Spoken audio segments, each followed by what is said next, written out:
Hello friends, स्वागत है आप सभी को आरजे महतो यूट्यूब चैनल पर। आज हम लोग क्लास थर्ड में पहुंचे हैं, यानी हम लोग जो चल रहा है जैव प्रोग्राम के फर्स्ट क्लास। अगर आप नहीं देखे हैं तो प्ले लिस्ट में जाकर आप देख सकते हैं फर्स्ट और सेकंड क्लास। अभी ये तीसरी क्लास है।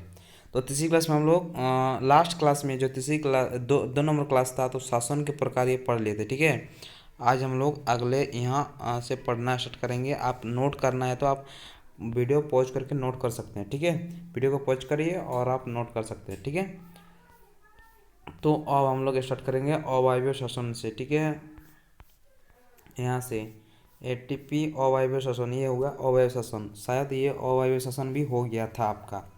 ठीक है, आज हम लोग स्टार्ट करेंगे एटीपी से। ठीक है, एटीपी, चलिए स्टार्ट करते हैं हम लोग एटीपी से आज।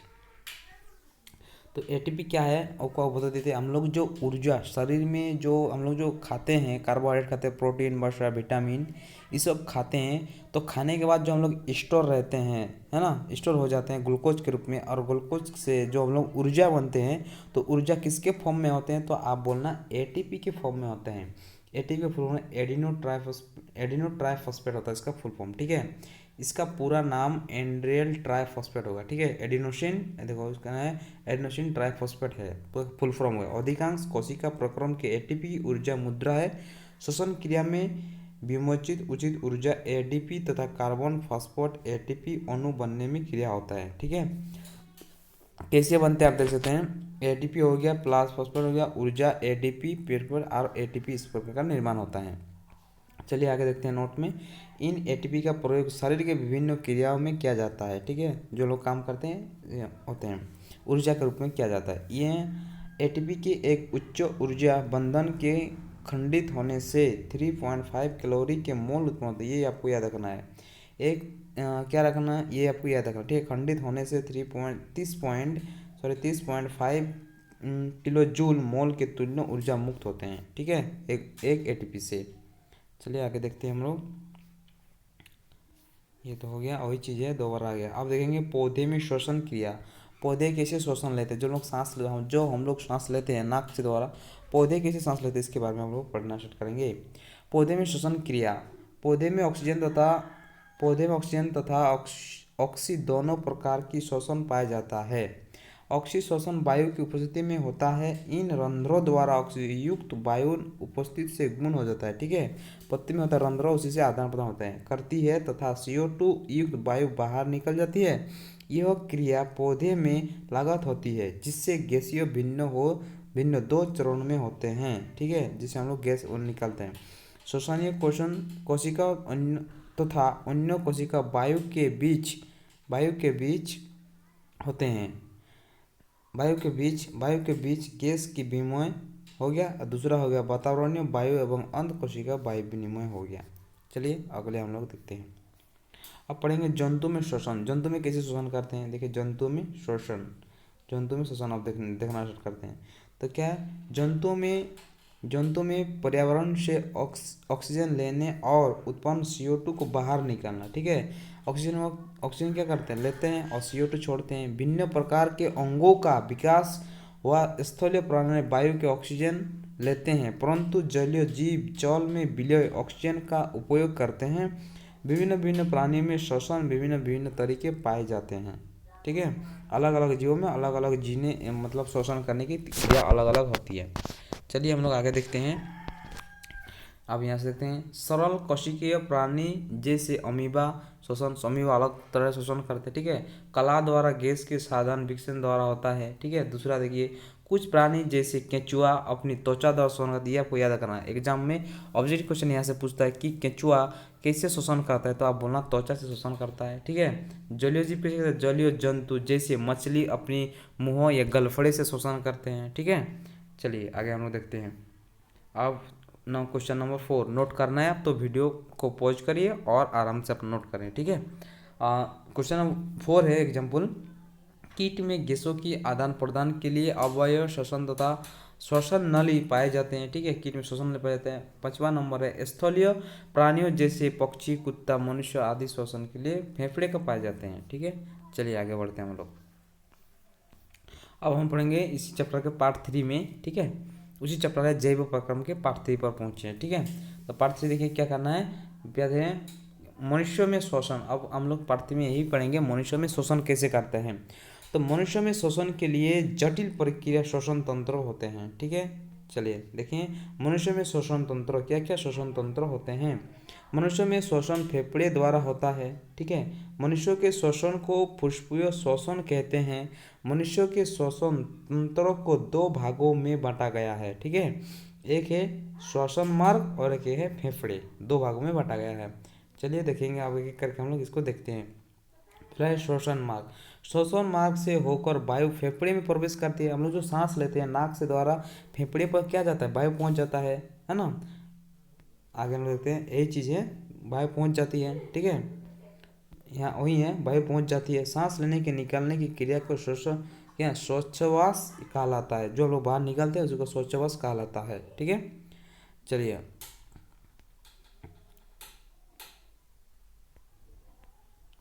अब हम लोग देखेंगे श्वासोच्छ्वास कहलाता है, ठीक है। तो यहाँ हो गया, उसके बाद देखते हैं नासा मार्ग। और जो लोग नाक हैं वही वहाँ उसे बोलते हैं नासा मार्ग, ठीक है। एक जोड़ी वायु नासा नासिका के ग्रस होकर छोर पर स्थित होते हैं। नासा से ग्लसनली तक के पथ पे नासिका नासी मार्ग कहते हैं। यह नासा पट द्वारा दो भागों में बांटा हुआ है, ठीक है। चलिए आप देखेंगे दो भागों में बांटा हुआ है। पहला भाग है ग्रासीन, दूसरा भाग है स्वर तंत्र। तो देखेंगे इस भाग में नासा मार्ग मुख्य गुहा दोनों खुलते हैं। ग्रासी में नासिका के कंठ द्वारा वायुनल में खुला रहता है। यह स्वर तंत्र, यह नासा का सबसे ऊपरी भाग है। स्वर तंत्र, ठीक है।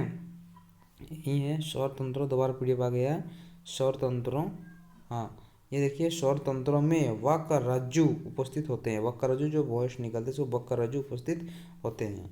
चलिए आप देखेंगे हम लोग आगे, वही चीज़ बार बार पीडीएफ में आ गया है, ठीक है। वही चीज़ है पीडीएफ में बार बार आ गया, इसको आप मत लिखो, एक ही बार आप नोट करिए। अभी 3 नंबर देखेंगे स्वर यंत्र, ठीक है। स्वर यंत्र क्या है, यह श्वसन का सबसे ऊपरी भाग है। स्वर यंत्र में वक्र रज्जु उपस्थित होते हैं, ठीक है। अब पढ़ेंगे 4 नंबर क्या है, ट्रेकिया। वायुनाल ग्रीवा से होकर वक्ष गुहा में प्रवेश करता है।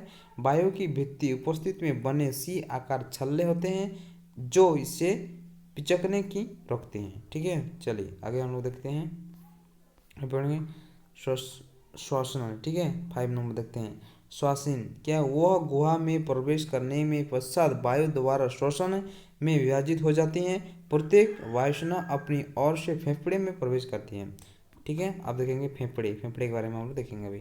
देखिए फेफड़े, वक्ष गुहा में 2 फेफड़े हृदय के प्रवेशों में स्थित होते हैं। प्रत्येक फेफड़े गुलाबी कोमल एवं रज्जु रचना से प्रत्येक फेफड़ा प्लोर का कला से घिरा होता है। फेफड़े में महीने निकलने का जाल फेफड़ा रहता है। इस जाल के वाशिन बेच कहते हैं, ठीक है। अब हम लोग देखेंगे मनुष्यों में श्वासोच्छ्वास, ठीक है। चलिए इसको देखते हैं अभी। मनुष्य में श्वासोच्छ्वास, मनुष्यों में श्वासोच्छ्वास लेने की क्रिया से चरण में 2 पूर्ण होते हैं। एक नंबर है निवासन, ठीक है। ये देखिए 1 नंबर है निवासन। ये वायुमंडलीय वायु से खींचकर फेफड़े में भरने की क्रिया को विश्वासियों कहते हैं, ठीक है। जो हम लोग वायु लेते हैं उसको बोल रहे हैं निवासियों कहलाता है।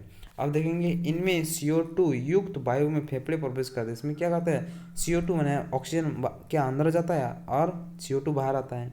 इस प्लूरल गुहा का आयतन बड़ा हो जाता है। जब हम लोग सांस लेते हैं तो उसको आयतन बड़ा हो जाता है। अब उच्चवासन, क्या बना अभी उच्चवासन, फेफड़े की वायु का वो निकला जाना उच्चवासन कहता है। जो बाहर निकलता है क्या निकलता है, उच्चवासन कहता है। देखिए ठीक है, यही चीज़ है, बार बार पीडीएफ में आ गया, दोबारा भी लोड हो गया। चलिए आगे आपको दिखाते हैं उच्चवासन के बारे में। आपको ये देखिए, ठीक है, वही चीज़ है पीडीएफ में वो दोबारा आ गया था। उच्चवासन क्या है, फेफड़े में से बाहर निकलने की उच्चवासन कहलाता है। इसमें देखो क्या बाहर आता है, वही जो बाहर आता है उसी को हम लोग बोलेंगे उच्चवासन। देखो किस में क्या होता है, इसमें यहाँ लिखा था, इसमें CO2 है ना, इसमें CO2 युक्त फेफड़े में बाहर निकल जाते हैं, ठीक है। उसके बाद देखिए इसमें प्लूरल गुहा का आयतन कम हो जाता है, ठीक है। जब बाहर हो जाता है तो कम हो जाता है और जब अंदर आते हैं तो बड़ा हो जाता है। चलिए आगे तरफ में देखते हैं वाहन। वाहन क्या है, चलिए अब देखते हैं वहन। वहन क्या है, ठीक है। वहन में वह मानव शरीर में रुधिर वहन के लिए एक तरल माध्यम का कार्य करता है। इसे तरल संयोजक ऊतक भी कहा जाता है। रुधिर के प्रमुख दो भाग होते हैं। तरल भाग एक होता है प्लाज्मा, ठीक है, ये बहुत इंपॉर्टेंट है। दो भाग होते हैं, प्लाज्मा, तरल भाग प्लाज्मा हो गया, तथा इसमें से निलंबित रुधिर कोशिकाएं। प्लाज्मा रुधिर 90% होती है, भाग बनाता है, ठीक है। प्लाज्मा हो गया, आप पोज करके आप नोट करना है तो आप नोट कर सकते हैं। 90% भाग होते हैं। लाल कणिकाएं, फिर लाल रुधिर कणिकाएं ऑक्सीजन का वहन करती है, ठीक है।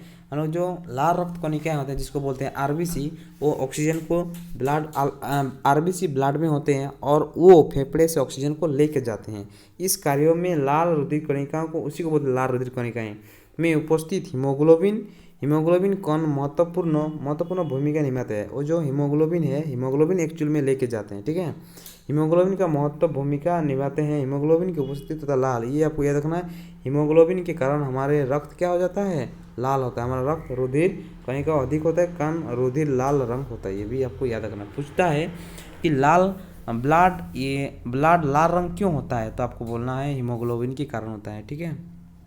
चलिए आगे बढ़ते हैं हम लोग। ये लाल रुधिर कणिकाएं उपस्थित हीमोग्लोबिन के वर्णक, ये तो दो बार आ गया है। अब हम पढ़ेंगे हृदय। अभी हम लोग हार्ट के बारे में पढ़ने वाला है, हार्ट, ठीक है। अभी हम लोग हार्ट के बारे में पढ़ेंगे। मनुष्य का हृदय वक्ष गुहा में बाएं ओर से होता है, ये भी आपको याद रखना है। मनुष्य का किधर होता है, हार्ट, तो आप बोलना बाएं ओर होता है। इसका आकार बंद मुट्ठी का होता है। आप जैसे मुट्ठी करते हैं ना, आप मुट्ठी करेंगे तो वो मुट्ठी की तरह आकार होती है इसका, हार्ट का। मनुष्य में हृदय के 4 भाग होते हैं। मनुष्य में जो हार्ट हमें एक तो बनाया हार्ट, ठीक है, इसमें 4 भाग होता है। ये भाग होता है 4, ठीक है। ये पहला, दूसरा, तीसरा, फोर्थ, ये 4 भाग होता है, ठीक है। इसमें देखो नाम लिखें, इसमें दायां अलिंद, बायां अलिंद, दायां नीलय। देखो इस भी आपको, जैसे हम हार्ट बनाया, एक तो हार्ट बना, ये देखो हार्ट बनाया, ठीक है, ये हार्ट बनाया, तो इसको बोलेंगे अलिंद। इधर क्या होगा, अलिंद, दायां नीलय, दायां अलिंद, बायां अलिंद। इधर बोलेंगे दायां नीलय, बायां नीलय, ठीक है, इसका नाम है। ये देखिए, दायां अलिंद, बायां अलिंद तथा बायां अलिंद में विभेदित कर सकते हैं।